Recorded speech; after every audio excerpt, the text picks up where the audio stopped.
मुंगेर की धरती से सीएम सम्राट ने सख्त संदेश दिया है। सम्राट चौधरी ने माफियाओं और जमीन से जुड़े हुए और अतिक्रमणकारियों को सीधा सीधा अल्टीमेटम दे दिया है, तो अधिकारियों को भी सीएम ने सख्त हिदायत दी है। तारापुर जगह है ना, हमें प्रदेश में काम करे छुट्टी देवो तब ना पटना में करवे, छुट्टी रहता है ना करो। ये अंदाज बयां है सीएम सम्राट चौधरी का। बिहार के सीएम सम्राट चौधरी लगातार एक्शन में हैं। शनिवार को सीतामढ़ी में माता सीता की पूजा और रविवार को मुंगेर का दौरा। ये तस्वीरें मुंगेर की हैं, जहां सम्राट चौधरी के आने के बाद समर्थकों का जोश भारी है। सीएम बनने के बाद पहली बार मुंगेर पहुंचे सम्राट चौधरी का भव्य स्वागत किया गया।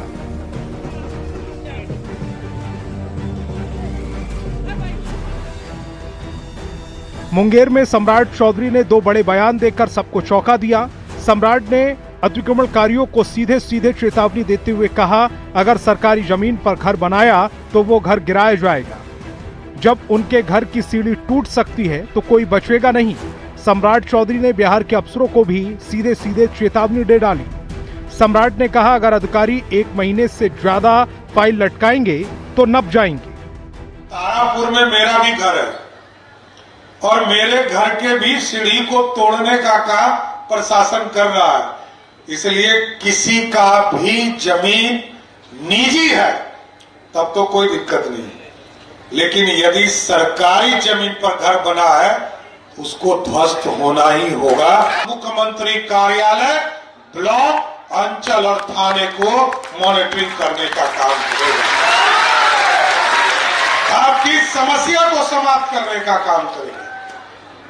और ये महीने में 2 दिन कैंप लगाएंगे ये लोग, और 1 महीने से अधिक कोई भी पदाधिकारी यदि फाइल अपने पास रखेगा तो उसके खिलाफ कार्रवाई भी करने का काम करेगा। सम्राट चौधरी ने मुंगेर को कई सौगातें देकर विकास की नई उम्मीद जगा दी।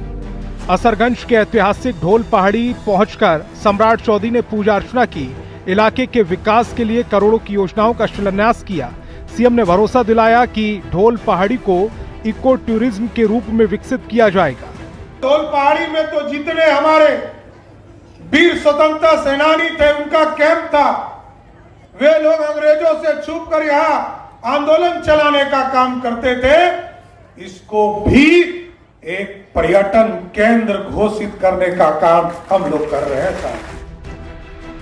अपने विधानसभा क्षेत्र और जन्मभूमि तारापुर की धरती से सम्राट ने कड़ा संदेश दिया। सम्राट ने अतिक्रमणकारियों और जमीन माफियाओं को सीधे सीधे अल्टीमेटम दे दिया। साथ ही अधिकारियों को भी हिदायत दे दी, अगर फाइल लटकाई तो बख्शा नहीं जाएगा। सीएम सम्राट ने अपने सख्त अंदाज और तेवर से साफ कर दिया है कि बिहार के विकास में रोड़ा अटकाने वालों को वो छोड़ेंगे नहीं। न्यूज़ 18 के लिए मुंगेर से अरुण शर्मा की रिपोर्ट।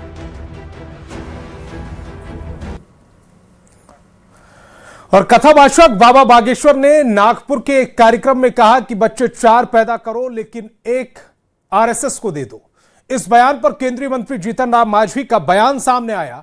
मांझी ने कहा कि बच्चे पैदा करने में संकीर्णता नहीं रखनी चाहिए। अब मांझी के इस बयान पर सियासत सुलग गई है।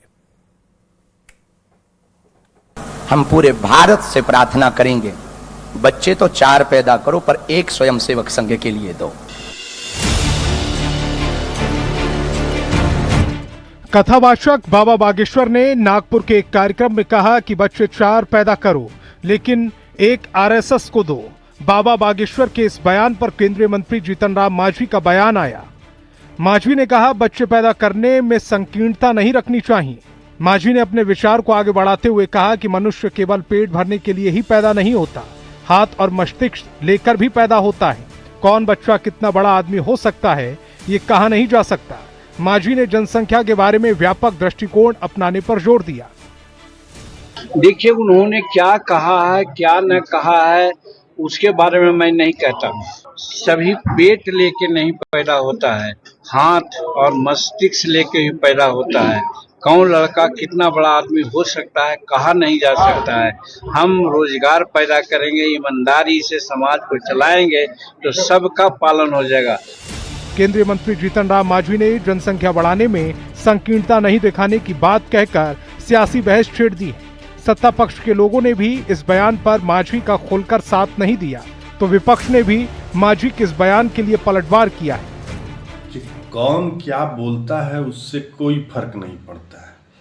व्यक्ति का अपना पर्सनल चॉइस होता है, अपना राइट टू लाइफ होता है, पर्सनल लिबर्टी होती है कि उनको क्या करना है नहीं करना है। हम समझते हैं कि किसी के सलाह से कोई अपना जीवन नहीं जीता है। बाबा बागेश्वर का बयान केंद्र की मोदी सरकार के नाकामियों पर पर्दा डालने वाला है। बेरोजगारी, महंगाई, गरीबी, भूखमरी से लोगों का ध्यान भटकाने वाला है। अगर ऐसी उनकी इच्छा है तो वो केंद्र सरकार से मांग करे कि हम दो हमारे 4 का कानून लाए और उन 4 बच्चों का चिकित्सा की गारंटी ले, शिक्षा की गारंटी ले। धीरेन्द्र शास्त्री जी ने जो कहा है वह उनका व्यक्तिगत मत हो सकता है, लेकिन भारतीय जनता पार्टी स्पष्ट रूप से मानती है कि परिवार और जनसंख्या से जुड़े फैसले पूरी तरह व्यक्तिगत और परिवार की परिस्थितियों पर निर्भर करते हैं। इसमें किसी तरह का दबाव या निर्देश उचित नहीं है। जहां तक जीतन राम मांझी जी के बयान की बात है, उन्होंने सही कहा है कि हर बच्चा अपने साथ संभावनाएं लेकर आता है। देखिए, बागेश्वर धाम बाबा जो धीरेन्द्र शास्त्री हैं वो कोई संत नहीं है। हम लोग पूर्व से भी कहते रहे हैं कि ये एक मैजिशियन हैं जो मैजिक दिखा करके अपना और देश भर में भीड़ इकट्ठा करते हैं। और दूसरी तरफ जीतन राम मांझी जी हैं, तो वो जो है जीतन राम मांझी जी का तो ट्रैक रिकॉर्ड ही रहा है कि राम को गाली दिया उन्होंने, जो है वो रामायण को काल्पनिक बताया उन्होंने, ब्राह्मणों को गाली दी उन्होंने, और अभी वो बीजेपी की गोद में खेल रहे हैं। जीतन राम मांझी के बयान ने सियासी हलचल पैदा कर दी। जनसंख्या नीति पर मांझी के इस बयान ने नई बहस छेड़ दी है। आरएसएस भारत में हिंदू आबादी को बढ़ाने पर जोर देती रही है। मांझी का ये बयान कहीं न कहीं ऐसे विचारों का समर्थन ही है। न्यूज 18 के लिए गया जी से एलन लिली के साथ ब्यूरो रिपोर्ट, न्यूज 18।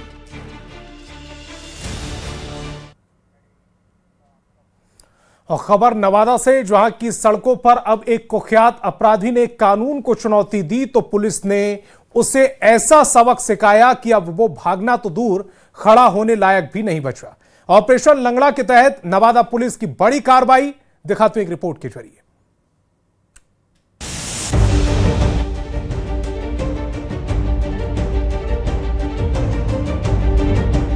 बिहार में अपराधियों के बुरे दिन शुरू हो चुके हैं।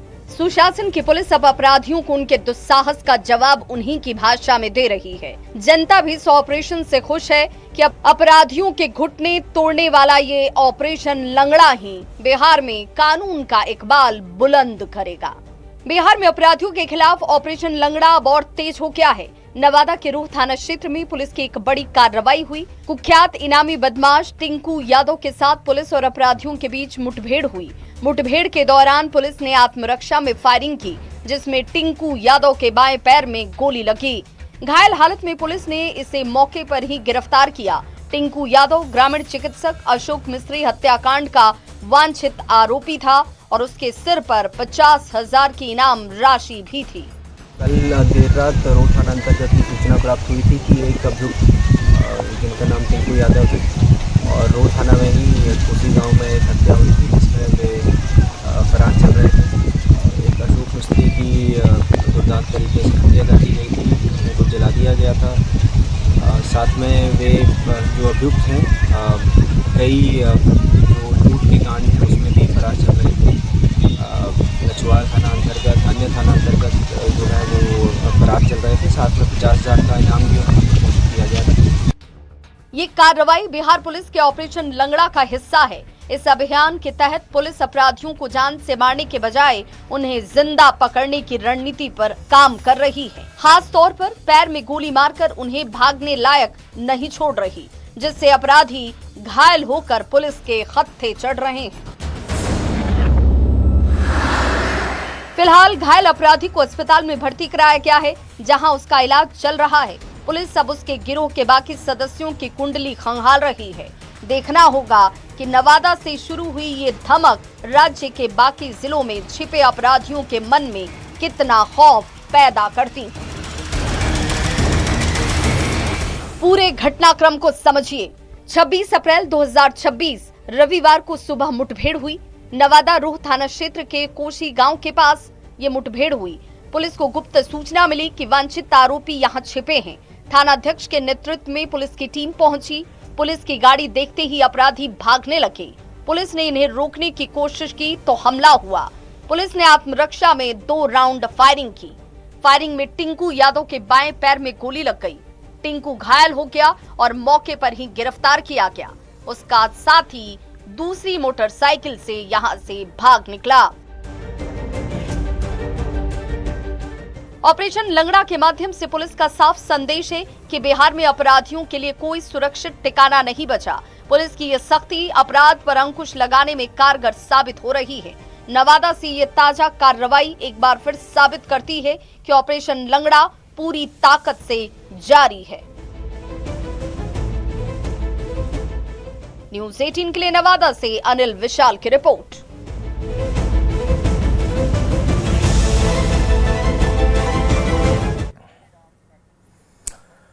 और बिहार में प्यार और गुस्सा अब टावर पर चढ़ गया है। छपरा के इनायतपुर में एक लड़की मोबाइल टावर पर चढ़कर शादी मांग रही है, तो बेतिया में एक युवक दोस्त के सामान न लौटाने पर बिजली के हाई टेंशन तार पर चढ़ गया। प्यार हो या गुस्सा, दोनों का नया फॉर्मूला, टावर पर चढ़ जाओ। दिखाते हैं रिपोर्ट के जरिए।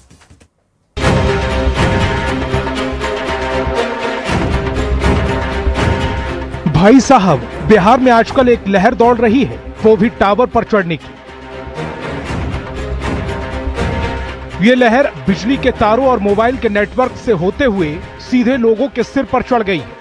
यहाँ के आशिकों और गुस्सैल दोस्तों का दिमाग सुपरसोनिक स्पीड में चल रहा है।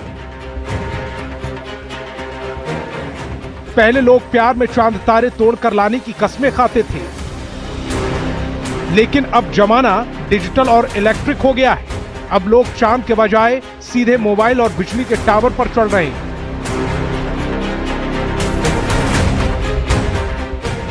ये तस्वीर देखिए जो छपरा से सामने आई है, जहां एक लड़की अंजलि राजभर इंस्टाग्राम पर प्यार में पड़ गई। लड़का अजय मांझी छपरा का, दोनों के बीच चैटिंग बढ़ी, प्यार बढ़ा, लेकिन लड़के के घर वालों ने साफ मना कर दिया कि रिश्ता नहीं होगा। फिर क्या, लड़की सीधा इनायतपुर गांव पहुंची और मोबाइल टावर पर चढ़ गई।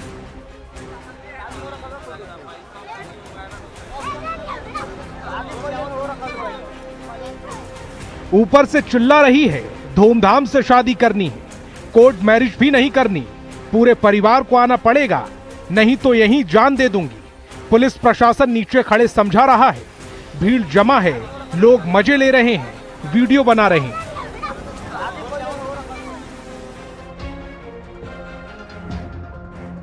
अब ये दूसरी तस्वीर भी देख लीजिए जो बेतिया से सामने आई है। अरे भाई साहब, दुनिया में आपने जमीन के लिए, मकान के लिए और प्यार के लिए जंग देखी होगी, लेकिन बेतिया के इस शूरवीर ने डिजिटल क्रांति को एक अलग ही लेवल पर पहुंचा दिया। यहां एक दोस्त ने दूसरे का लैपटॉप और पावर बैंक क्या ले लिया, भाई साहब का अपना सिस्टम ही हैंग हो गया। पावर बैंक, मोबाइल, पैसा मिल गई ना, लैपटॉप ले रहा, लैपटॉप एगो मिल गई, एगो नया मोबाइल वाला में कुछ ना रहला तो मिल गई। आई जो सब प्रॉब्लम बा एगो मोबाइल से, तो वो मोबाइल ले नहीं पाता बा। अच्छा, वे नाराज में ही चढ़ गया। हां, मांगत रहलन कितना दिन से नहीं खेलते। अच्छा, तो टावर पर चढ़ गया। अब हम घरे रनी हां, ई काम में आइल बा, काका बहिल बा, काका ना चढ़ गइल, लोग कल खत्म भई। भाई साहब, प्यार में पड़िए तो दिल मिलाइए, टावर पर मत चढ़ जाइए। और अगर दोस्त लैपटॉप ले जाए तो पुलिस के पास जाइए।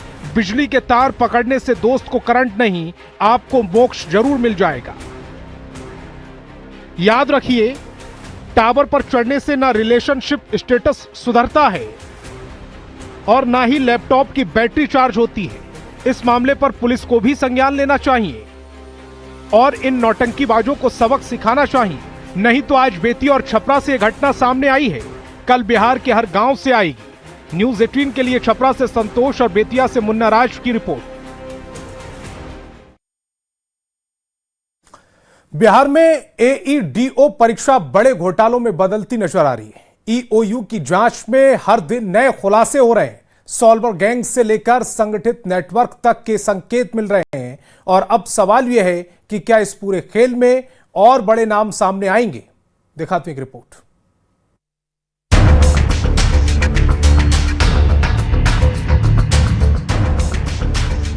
बिहार में एईडीओ परीक्षा में गड़बड़ी का मामला अब बड़ा होता जा रहा है। जांच का दायरा लगातार बढ़ रहा है और अब इस पूरे मामले में संगठित गिरोह की एंट्री के संकेत भी मिल रहे हैं। 5 जिलों तक पहुंची जांच, 8 एफआईआर दर्ज, 38 गिरफ्तार। सॉल्वर गैंग का बड़ा खुलासा, बायोमेट्रिक जांच में भी मिली भगत। ब्लैकलिस्टेड कंपनी पर उठे सवाल। ईओयू की जांच में एईडीओ परीक्षा घोटाले के कई बड़े खुलासे हो रहे हैं। जांच अब 5 जिलों तक फैल चुकी है। अब तक 8 एफआईआर दर्ज और 38 लोगों की गिरफ्तारी हुई। जांच में सॉल्वर गैंग के साथ साथ एक संगठित गिरोह की भूमिका सामने आ रही है। इस मामले में ईओयू ने बीपीएससी से भी पूरी जानकारी मांगी है।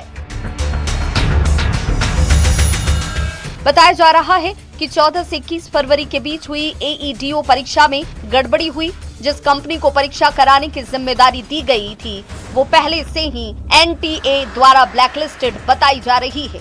साथ ही बायोमेट्रिक जांच में लगे कर्मचारियों की मिली भगत भी सामने आई। इस मामले में एसआईटी टीम अब 5 आरोपियों को रिमांड पर लेकर पूछताछ में जुटी है और जांच के तार नालंदा से भी जुड़ते नजर आ रहे हैं। कुल 5 जो है संदिग्ध जिनकी गिरफ्तारी किया गया है इस पूरे मामले में।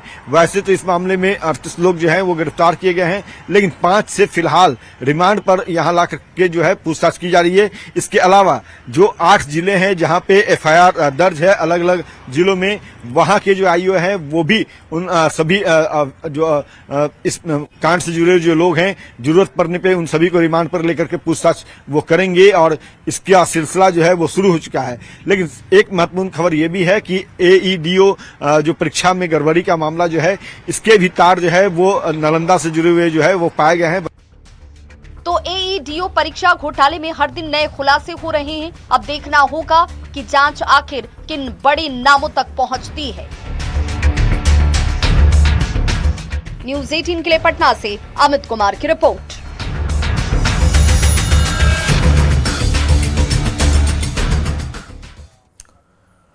और जेडीयू दफ्तर में भामाशाह की जयंती पर भव्य कार्यक्रम का आयोजन किया गया। सीएम पद छोड़ने के बाद नीतीश कुमार पहली बार जेडीयू दफ्तर में कार्यक्रम में शामिल हुए तो निशांत कुमार भी अलग अंदाज में नजर आए। निशांत ने कहा कि 4 मई को चंपारण में पार्टी नेताओं के साथ मीटिंग करेंगे।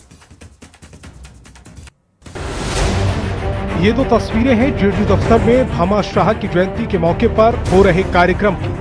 पहली तस्वीर में बिहार के पूर्व सीएम नीतीश कुमार दोनों डिप्टी सीएम के साथ मौजूद नजर आ रहे हैं। सीएम पद की कुर्सी छोड़ने के बाद जेडीयू कार्यालय में ये उनका पहला कार्यक्रम था। दूसरी तस्वीर निशांत कुमार की है।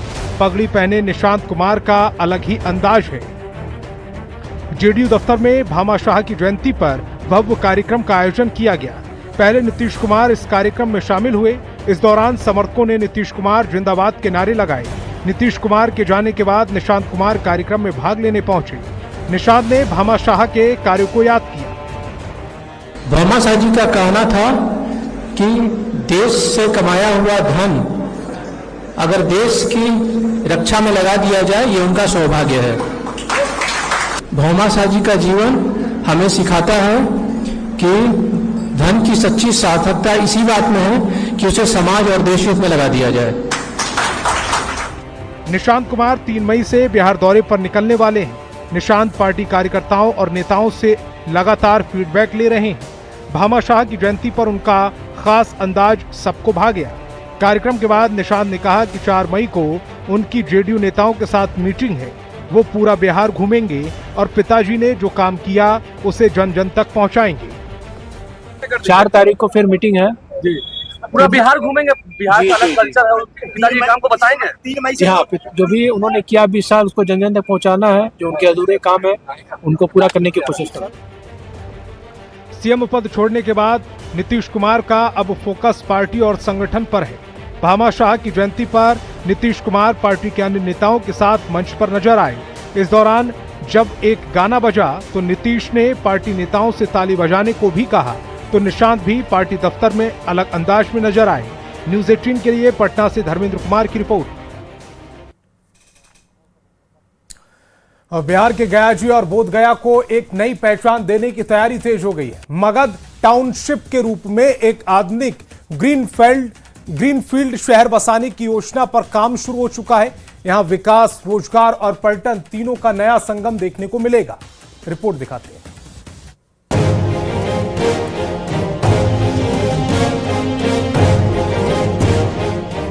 बिहार के ऐतिहासिक शहर गयाजी को अब एक आधुनिक टाउनशिप के जरिए नया स्वरूप देने की तैयारी है। मगध टाउनशिप के तहत करीब 22,200 एकड़ में एक ग्रीनफील्ड सैटेलाइट सिटी बसाई जाएगी, जिससे कारोबार और रोजगार के नए अवसर, पर्यटन और शिक्षा के नए केंद्र के साथ ही आधुनिक स्वास्थ्य सुविधाएं लोगों को एक जगह पर ही हासिल होगी। तो जान लीजिए कैसा होगा आपका अपना सपनों वाला शहर। ग्रीनफील्ड सैटेलाइट टाउनशिप बनेगा। 22,200 एकड़ में बसेगा आधुनिक शहर। 1,629 एकड़ में फैला होगा कोर एरिया। टाउनशिप में कुल 84 गांव शामिल होंगे। कोर एरिया में 13 गांव होंगे। स्पेशल एरिया में 71 गांव शामिल होंगे। गयाजी, बोधगया और परैया प्रखंड शामिल होगा। गयाजी शहर से 3 किलोमीटर दूर ये होगा। गयाजी रेलवे स्टेशन से दूरी तकरीबन 12.5 किलोमीटर की होगी। एयरपोर्ट से ये सिर्फ 5 किलोमीटर दूर होगा। इस टाउनशिप की सीमाएं भी तय कर दी गई हैं। उत्तर में गया शहर, दक्षिण में बोधगया, पूर्व में फल्गु नदी और पश्चिम में रसूलगंज को शामिल किया गया है। ये प्रोजेक्ट 3 प्रखंडों गया सदर, बोधगया और परैया के 84 गांवों को जोड़ते हुए एक बड़े शहरी विकास का मॉडल बनेगा। ये वार्ड नंबर 46 अंतर्गत में वार्ड नंबर 46 का आपका केंदुई गांव, केंदुआ गांव, गोपी बीघा गांव और अगल बगल आपका दुबल हो गया, आगे खिरियामा भी हो गया और नैली पंचायत हो गया। ये टाउनशिप बहुत बढ़िया चीज़ है। ये बहुत बढ़िया संदेश जाएगा गया जी का। ये अपना वार्ड नंबर 46 अगल बगल आपका टाउनशिप में हो रहा है विकास। स्थानीय लोगों का मानना है कि इस टाउनशिप से न सिर्फ इंफ्रास्ट्रक्चर मजबूत होगा बल्कि रोजगार और व्यापार के नए रास्ते भी खुलेंगे। देखिए, बिहार सरकार का एक महत्वपूर्ण योजना और कह सकते हैं कि दूरगामी योजना है, जो कहीं न कहीं जो छोटे छोटे शहर है उसको विकसित रूप से कर करके कहीं न कहीं लोगों को लाभ पहुंचाना है। और अगर जैसे ही यहाँ पर टाउनशिप डेवलप होगा तो कहीं न कहीं रोजगार के अवसर पैदा होंगे, कहीं न कहीं सड़कें जो है से बेहतर बनेंगी, कहीं न कहीं सड़क के किनारे समुचित लाइट की जो है व्यवस्था की जाएगी। राजनीतिक स्तर पर भी इस प्रोजेक्ट को लेकर उत्साह देखा जा रहा है। इसे बिहार के विकास की दिशा में एक बड़ा कदम माना जा रहा है। अभी बिहार सरकार के द्वारा राज्य के 11 जिलों में 11 सैटेलाइट टाउन का निर्माण करने का निर्णय लिया गया है। उस कड़ी में गया जी भी शामिल है, राजधानी पटना शामिल है, ताकि आने वाली आवश्यकताओं को देखते हुए, जरूरत को देखते हुए, बढ़ती आबादी को देखते हुए और व्यवस्थित तरीके से नए शहरों का निर्माण सरकार की प्राथमिकता है। मगध टाउनशिप सिर्फ एक प्रोजेक्ट नहीं बल्कि गयाजी और बोधगया के भविष्य की नई तस्वीर है, जहां परंपरा और आधुनिकता का मेल एक साथ देखने को मिलेगा। तो क्या मगध टाउनशिप बदल देगी गयाजी की तस्वीर? ये तो आने वाला वक्त बताएगा, लेकिन फिलहाल उम्मीदों का ये शहर तेजी से आकार ले रहा है। न्यूज 18 के लिए गयाजी से एलन लिली की रिपोर्ट।